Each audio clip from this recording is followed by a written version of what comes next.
Hi everyone, my name is Karen, this is my channel Rather Be Reading, and today I'm bringing to you a recent reads video.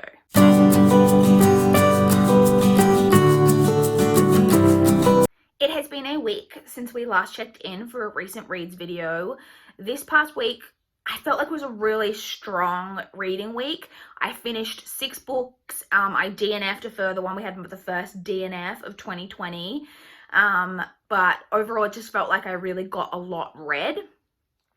This past week, which is really great. Yes, I still haven't done anything with these cushions. Let's move on. So let's jump into the 6 books. So the very first book that I read over this past week was Night Film by Marisha Pessl. I'd actually read most of this. If you saw my last recent read video, I was currently reading this, and I was most of the way through this. This is a adult mystery thriller that's about a guy who is a kind of investigative journalist. And there is this very famous, like, kind of cult movie director, not cult as in, like, he's got kind of a cult following type of deal. Not intentionally on his part. Well, maybe. Who knows? He's this really famous movie director. He's got a huge following. He makes these really creepy, like, kind of horror thriller mindfuck kind of movies. And his daughter, Ashley Cordova, she's in like her early 20s, and she is found dead at the beginning of the novel, the police believe having committed suicide. And it's about this journalist looking into that and trying to figure out, did she commit suicide? Was there something else going on? The whole circumstances around her and her father and their whole family and all of his movies is all very mysterious and creepy, and it's just kind of about that. I really enjoyed this. This is, like, the author does a great job of creating a really creepy, like, atmosphere and, like, vibe to the story. I feel like the ending of this is pretty polarizing from what I understand. I felt like it was clear to me, like, what the author was trying to do. And it made sense to me that that's what, like, the type of ending that this had, that is the, like, way that she would end it. Like, it just made sense to me. I really liked as well, I should say, that this has some mixed media in it. I'll go to one right early on so that we don't accidentally spoil you. Like, right at the start, like, you get the article about her having been found dead, and all throughout it you'll get pictures of different web pages and things like that. If they're looking at something like that, then you get it in the book as well, which I really liked. I'm trying to think what else I can say about this. It's one of those books that's quite hard to talk about without, like, spoiling it, because I feel like, apart from the kind of, like, general plot that I've already kind of outlined, you should go into this with kind of just knowing that and, like, really discovering this for yourself. Obviously trigger warnings for suicide, but yeah, I really enjoyed this. I ended up giving it 4.25 stars. I then read Unspeakable Things by Jess Lowry. This is one of my NetGalley reads, so I did receive a digital copy in exchange for an honest review. This book was published. The publication date on NetGalley is 1 January 2020, so this is available for you guys to check out if you're interested. This is a thriller. It's a historical thriller, so it's set in the 80s, in, like, the early 80s, I think it is, in kind of a small town. And it's about that. So it's not what I expected it to be, but the synopsis kind of says that it's about this young girl. So you're following a young girl, but this is adult. This is not YA in any way, even though the main character, I think, is like 12, around that type of age. She is living in this town, and her boys there's, like, rumors about that some boys have been attacked and, like, assaulted, sexually assaulted, and they have kind of been, like, disappearing and then coming back, and they're different when they come back. And then it kind of says that about that then her sister starts to act differently, and her parents are hosting these weird parties, and that's kind of where the synopsis, like, what the synopsis says. So I don't think it even says, sorry, about the boys being attacked, but that's not a spoiler. That's very obvious, like right from the beginning of the story, that that's what this is about. It just says that like boys are disappearing and then coming back and they're different. So I don't know. I thought this isn't quite what I thought it was going to be. So it is about, like I said, basically about a spate of sexual assaults in their town, and the fear and stuff that comes along with that is what the author was trying to encapsulate. She has a whole like author's note or whatever at the beginning, talking about how this was kind of inspired by her own childhood.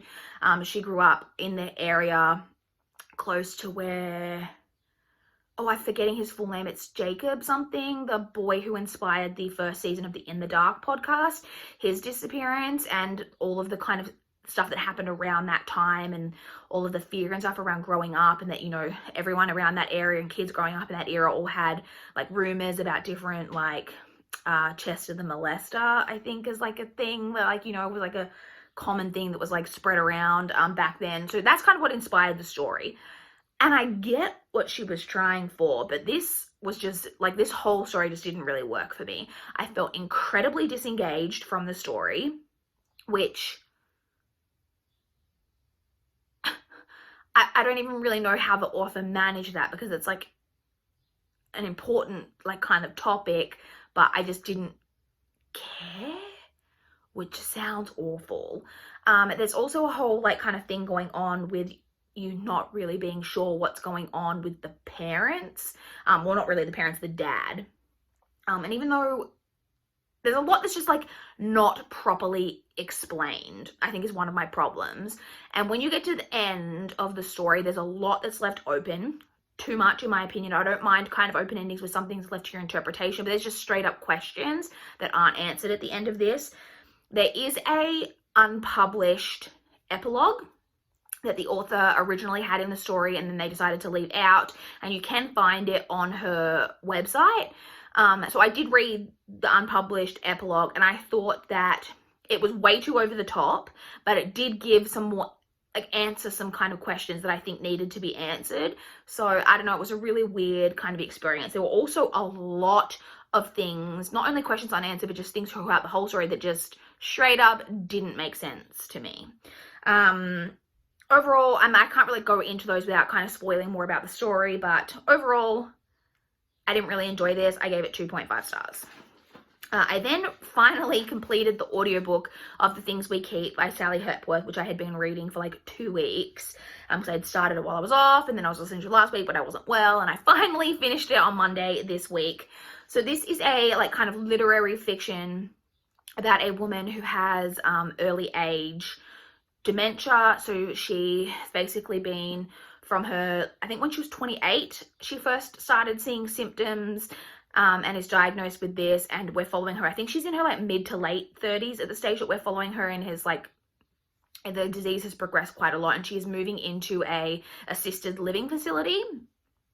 And in the assisted living facility, there's one other like younger patient who has not the exact same thing as her, but another kind of form of, so she has Alzheimer's, and he's got another form of dementia that's like similar kind of to what she has, and there's a romance that forms between them, but for some reason, you know, that something has happened that has made the families want to keep them apart, and you're following 2 different timelines. So you're following the perspective of the main character who has Alzheimer's, like when she kind of first goes into the facility and kind of leading up to the event that happened.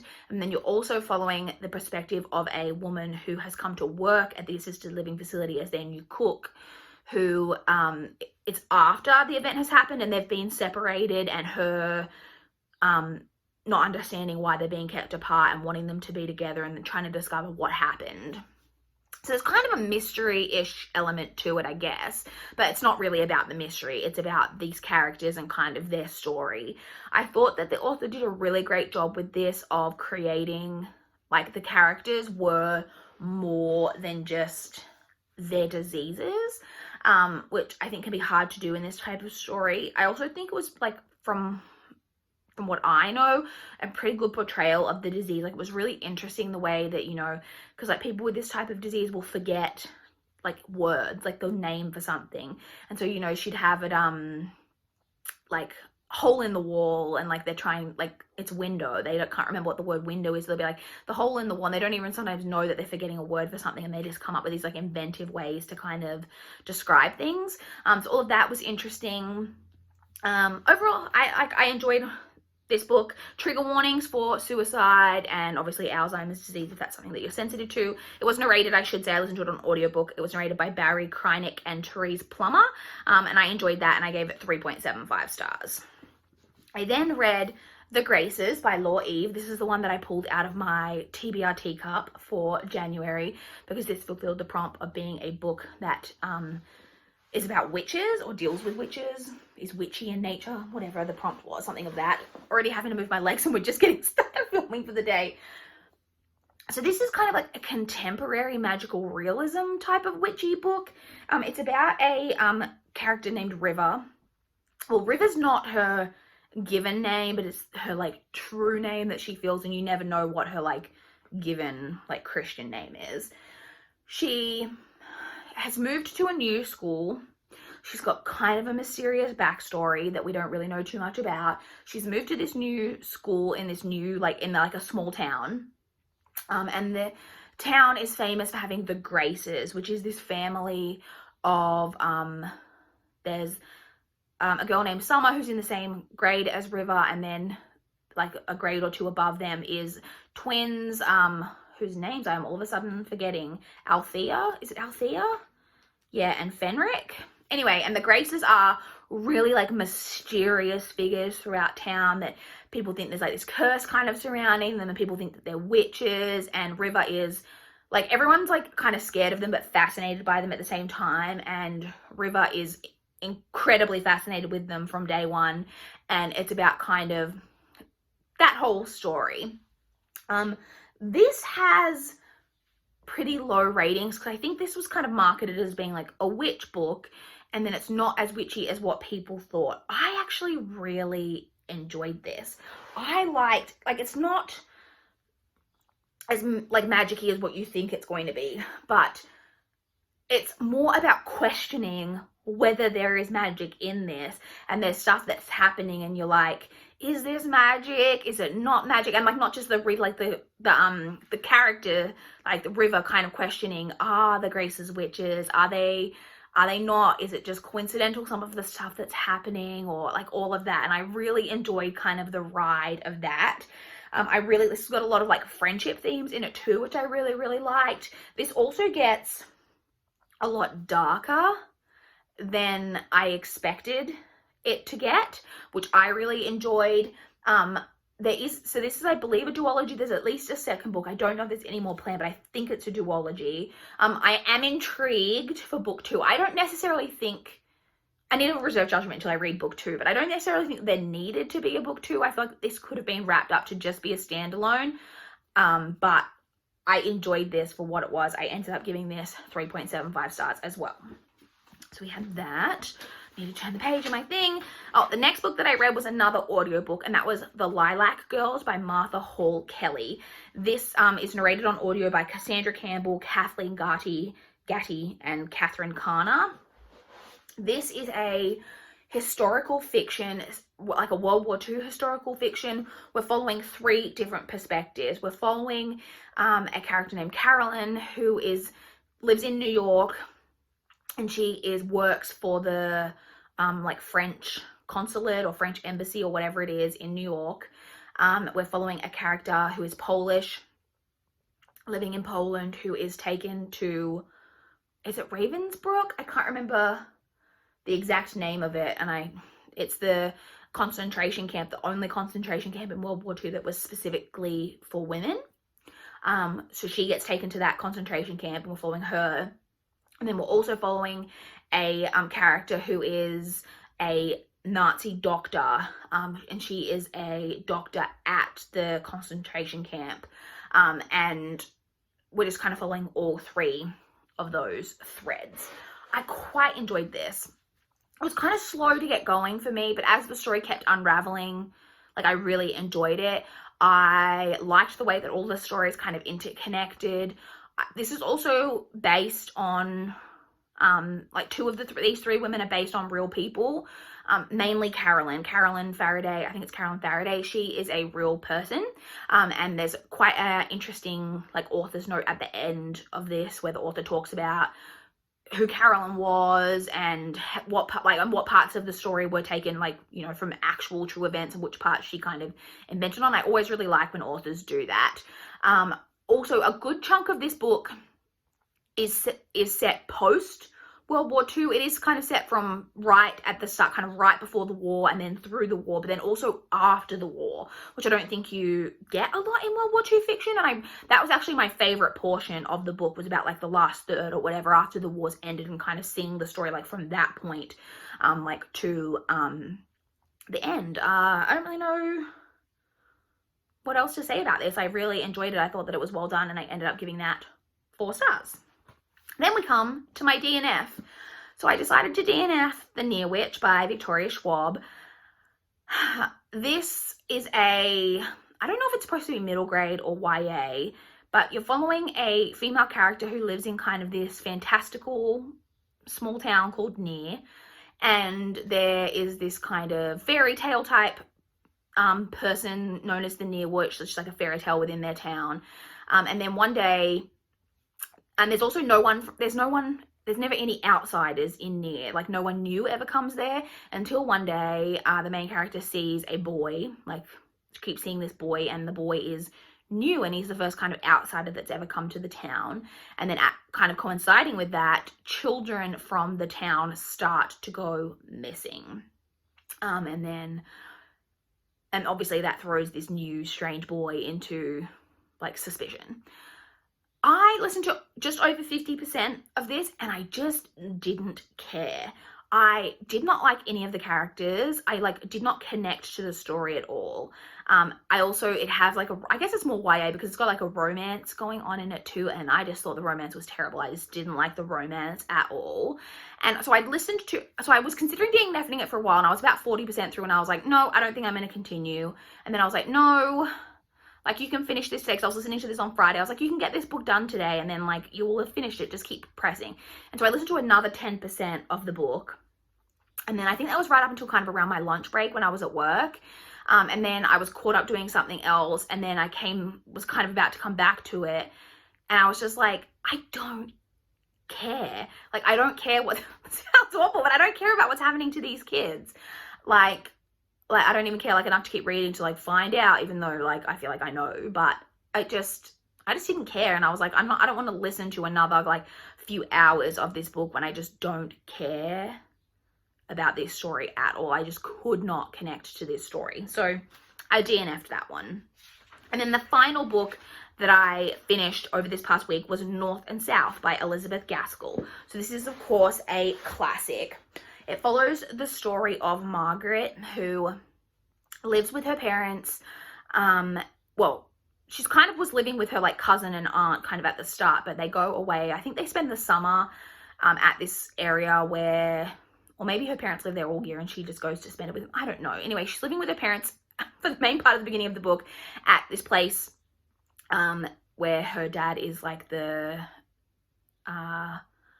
he runs the parish. I cannot think of the word I'm trying to think of. Anyway, he runs the parish. He's like the priest, but it's not priest. It's not the word that I'm thinking of. Anyway, and he, at the start, starts to question some stuff about, the religion or whatever, and gives up his place. And because of him giving up the place, they have to move from, this area and house that they, love and have lived, and they go to move to this fictional town in the north. I believe it's fictional, called Milton, fictional city, which is a much more kind of industrial area of England in the story. And so they're living in this kind of rougher, more industrial area. And I don't really know what else to tell you about the plot apart from that. That's what it's about. This is compared quite a lot to... Oh, and there is, I guess, one of the main parts of it is she starts to butt heads with... So her dad is now going to be a tutor to a bunch of people is going to be a tutor, and one of the people that he's tutoring is this man who is one of the mill owners, I guess. He runs a mill, and they butt heads, and it's kind of about that as well. So it's compared quite a lot to Pride and Prejudice, and I can totally see why it's compared to Pride and Prejudice. The storylines and like kind of it being about the kind of difference in class in some way, and like not just between like the characters, but like just within the world, like there being differences in class. It's kind of got some commentary in there on that. And then it being about a lot of butting heads between characters and people misconstruing different situations and them letting stuff, you know, get out of hand and disliking people for wrong reasons and so on. So I can see why it's compared to Pride and Prejudice, and I agree, but it just did not have the same charm as Pride and Prejudice for me. And I just didn't connect to the story in the way that I did to Pride and Prejudice. I found the story overall to be fairly dull, if I'm being quite honest. There's also, once they get to Milton, there's a lot of dialogue with some like mill workers or like whatever they are, that is written in the dialect of these people. And because they're like very low class people, they have like a particular kind of like slang and stuff that they speak in. And there's literally massive chunks of this book that is just back and forth in conversations where half of it is like chunks. And because people apparently back then didn't just speak in like singular sentences and stuff, it's always like them giving, you know, these huge like paragraphs of speech.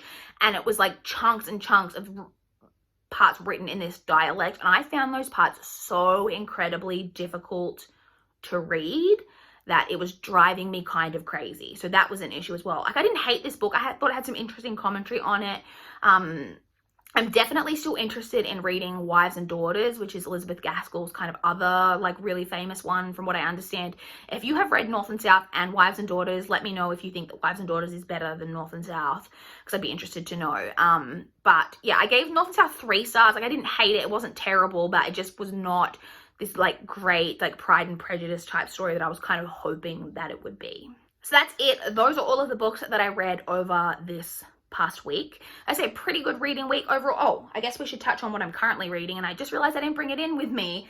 I left it in the lounge room. I'm currently reading Poison Princess by Cressley Cole, which is the first book in the Arcana Chronicles, which is kind of I don't know too much about it. I've kind of just started. I'm only like 60 pages in or something like that. It's a YA series that deals with the tarot, from what I understand. I will say that there's a prologue, and the prologue was fantastic. It's one of the better prologues that I've read in like a YA story, where you read the prologue and just go, I am so friggin' interested and intrigued and like want to know, because one of those prologues where it's kind of like the prologue is set like present day or whatever, and then we go back. I'm guessing we're going to find out how we're kind of leading up to that point, and like I'm so interested to like get to that point of the story. So yeah, it did really well with that. So that is what I'm currently reading. So overall, a really great reading week. I would love to chat with you guys in the comments down below. If you've read any of the books that I've been reading, or if you want to chat about what you guys have been reading, I would love to know. Please like this video if you liked it. Please subscribe if you want to see more of my channel. That is all I have for this video today. Bye guys.